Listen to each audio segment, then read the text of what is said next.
Second SLST পরীক্ষা শেষ। দীর্ঘ 10 বছর পর আবারও পরীক্ষা হলো এসএসসির। আজকে 9-10 জিওগ্রাফি যে পরীক্ষা হলো সেখানে বিশেষ কিছু প্রশ্ন নিয়ে আজকে আলোচনা করব। প্রথমেই কাট অফ কত হতে পারে ভূগোলে, কারা ডাক পাবে, জেনারেল কত যেতে পারে cut off, OBC A, B, SC, ST, PH category, সেগুলো নিয়েই আলোচনা করছি। সকলকে ধন্যবাদ জানাই রাঘব ঘোষ জিওগ্রাফিতে। পরীক্ষা শেষের পরে স্বাভাবিক কাট অফ কত আসছে, কোশ্চেন কেমন হয়েছে, এগুলো নিয়ে তো চুলচেরা বিশ্লেষণ চলছে। বিশেষ কিছু প্রশ্ন আছে ভূগোলে যেখানে কিছু একটা কনফিউশন দেখা দিচ্ছে যে কোনটা সঠিক উত্তর হবে, কারণ প্রশ্নগুলো এমনভাবে তৈরি করা হয়েছে যেখানে এই ধরনের প্রশ্ন ওঠা স্বাভাবিক।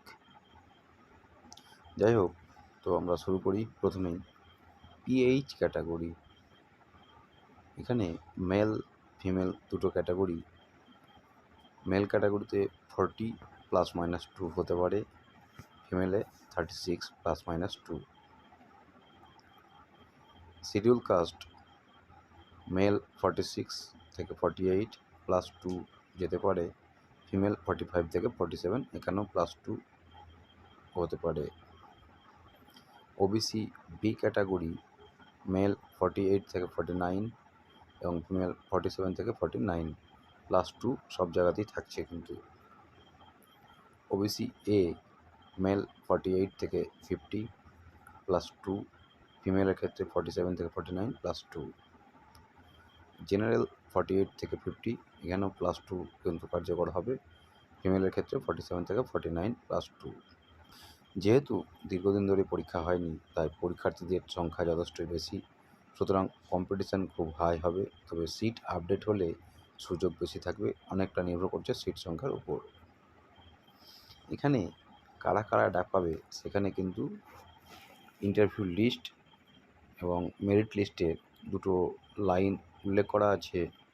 এসএসসির যে রুলস সেখানে কে এবং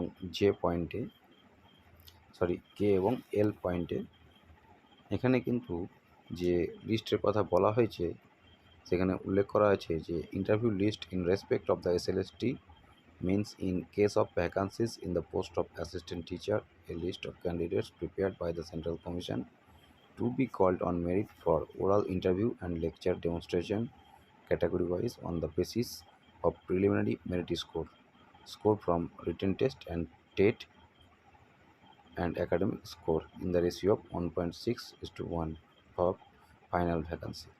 অর্থাৎ এখানে কিন্তু টিচিং এক্সপিরিয়েন্সের যে নম্বর সেটা কিন্তু উল্লেখ করেনি। মেরিট লিস্ট যে টেট পরীক্ষাটা হলো বা এসএলএসটি পরীক্ষা হলো তার যে মেরিট লিস্ট সেখানে প্রাপ্ত নম্বর এবং একাডেমিক স্কোরের উপর ভিত্তি করে ডাকার কথা বলা হয়েছে। এখানে কিন্তু কোথাও এক্সপিরিয়েন্সের কথা উল্লেখ করেনি। অন্যদিকে তারপরে এল পয়েন্টে উল্লেখ করা আছে যে merit list in respect of the SLST means in case of post a list of candidates prepared category wise on the basis of merit, which shall mean in addition to what has been stated in rule K, mark obtained in oral interview, lecture demonstration and prior teaching experience, and shall include all the eligible candidates who have appeared for interview। এই merit লিস্টের জায়গায় কিন্তু teaching এক্সপিরিয়েন্সের কথা উল্লেখ করা আছে। এখানে আমরা ইন্টারভিউ লিস্টে দেখলাম যে একাডেমিক স্কোর এবং যে রিটেন এক্সাম তার উপর ভিত্তি করে ডাকার কথা বলা হয়েছে, এবং মেরিট লিস্টে একাডেমিক স্কোর, কোয়ালিফিকেশান নাম্বার অর্থাৎ educational qualification number, merit list, তার সাথে ওরাল যে ইন্টারভিউ হবে তার ডেমনস্ট্রেশন এবং টিচিং এক্সপিরিয়েন্স একসাথে যোগ হয়ে কিন্তু মেরিট লিস্ট তৈরি হবে। তাই